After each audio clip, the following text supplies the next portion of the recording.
आप boat and stream chapters को आप देख रहे हैं। अब इसमें बोट और स्ट्रीम की बात हो रही है। बोट का मतलब नाव और स्ट्रीम का मतलब धारा, करेंट। तो करेंट किस चीज़ की? नदी की। इसमें नदी से रिलेटेड ही क्वेश्चंस होगा, जिसमें नाव चलता है और नदी की धारा भी है, उसकी फ्लो है, बहाव है। तो कभी कभी आपको स्ट्रीम के जगह पे करेंट वर्ड लिखा हुआ मिलेगा। कैसा रहेगा? CURRENT, करेंट, ये लिखा हुआ रहेगा। और यहाँ पर देखेंगे बोट के जगह पे कभी कभी मेन लिखा हुआ रहेगा, MA, मैन, या बॉय या वुमेन, कुछ भी रह सकता है यहाँ पे ये। अब इस क्वेश्चंस को आप देखें कि लॉजिक से आप इसके सारे क्वेश्चंस को बनाना कितनी आसान तरीके से आपका बन जाएगा। ये लाइन देखो, यहाँ भी स्पीड रहेगा। एक स्पीड आपकी यहाँ पे रहेगा, एक स्पीड यहाँ पे है और एक स्पीड यहाँ पे है। तो 1, 2, 3 और 4 स्पीड हो गया। तो यहाँ पे कौन सा स्पीड आएगा? यहाँ जो आपकी स्पीड है ये है बोट्स स्पीड। ये हो गई आपकी जो आपका जो नाव है, नाव के चलने का स्पीड ये हो गया। इस जगह पे जो स्पीड रहेगा वो करंट का स्पीड होगा आपका, ये भी करंट ही है। लेकिन ये जो स्पीड कहलाएगा ये कहलाएगा आपको डाउन स्ट्रीम।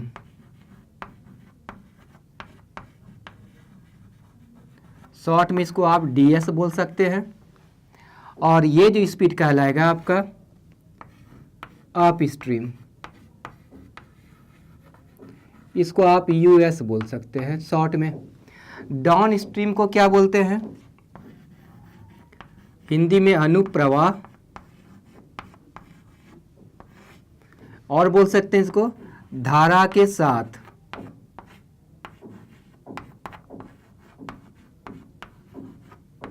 इसे कहेंगे उत्प्रवाह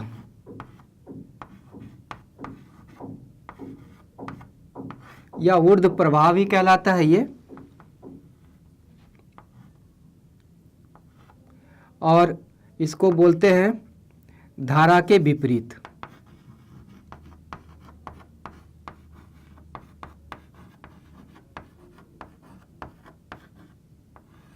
ये कौन सी स्पीड हो गई? तो धारा के विपरीत स्पीड हो गई, या उत्प्रवाह स्पीड हो गई, या ऊर्ध्व प्रवाह स्पीड हो गई। ऐसा कुछ शब्द है इसमें मिलता है आपको। ज़्यादातर तो धारा के विपरीत की बात होगी, और इसको कहते हैं धारा के साथ, ऐसे अनुप्रवाह या फिर डाउन स्ट्रीम इंग्लिश में। शॉर्ट में D और S, DS हो जाएगा, US अप स्ट्रीम ये कहेंगे। अब आते हैं इन चीज़ों को आप और ही आसानी तरीके से देखेंगे कि इसे आप A मान लें, यानी कि बोट की स्पीड को आपने क्या मान लिया? आपने A माना, और ये जो करंट है इसकी स्पीड को आप B मान लो, तो ये भी B ही कहलाएगा। इसका मतलब है कि ये आपका कौन सा स्पीड है? आपका ये आपका डाउन स्ट्रीम है। डाउन स्ट्रीम क्या है? देखिए ये नदी है,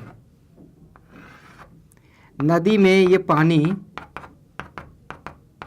चल रही है। इसी नदी में एक नाव है। घर में आप देखते हैं कि बच्चे लोग घर में जब रहते हैं तो एक पेपर का नाव बनाते हैं, और घर में जो छोटी छोटी पानी बहने का जो फ्लो होता है, बहुत से घरों में देखेंगे आपको मिलेगा, तो उसमें क्या करता है बच्चे कि कागज़ का नाव को रखता है। तो क्योंकि पानी जो आगे बढ़ता है तो नाव को रखता है, तो नाव भी धीरे धीरे आगे चला जाता है। लेकिन आपके कागज़ के नाव में कोई स्पीड तो नहीं होता है, तो कागज़ का नाव उतना दूर कैसे चला गया? कागज़ का नाव मान लो कि यहाँ पे है, ये कागज़ का ही नाव है। ये नाव धीरे धीरे कहाँ आ गया? देखेंगे ये नाव आपका यहाँ पे आ गया।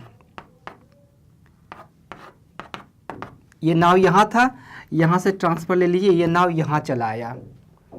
तो यहाँ से यहाँ आने में कुछ ना कुछ तो टाइम लगा होगा, लेकिन आप बता सकते हैं कि इस नाव का भी स्पीड है इसमें? तो नहीं, इसमें आपका नाव का स्पीड नहीं है।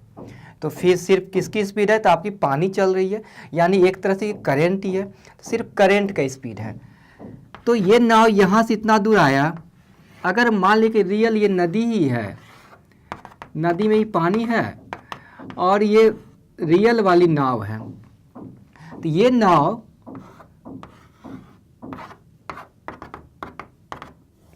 ये नाव जब यहाँ पे आ जाएगी, यहाँ से यहाँ पे आ जाएगी, तो इसका ये नाव यहाँ से यहाँ जाती है, तो नाव की भी तो स्पीड है इसमें।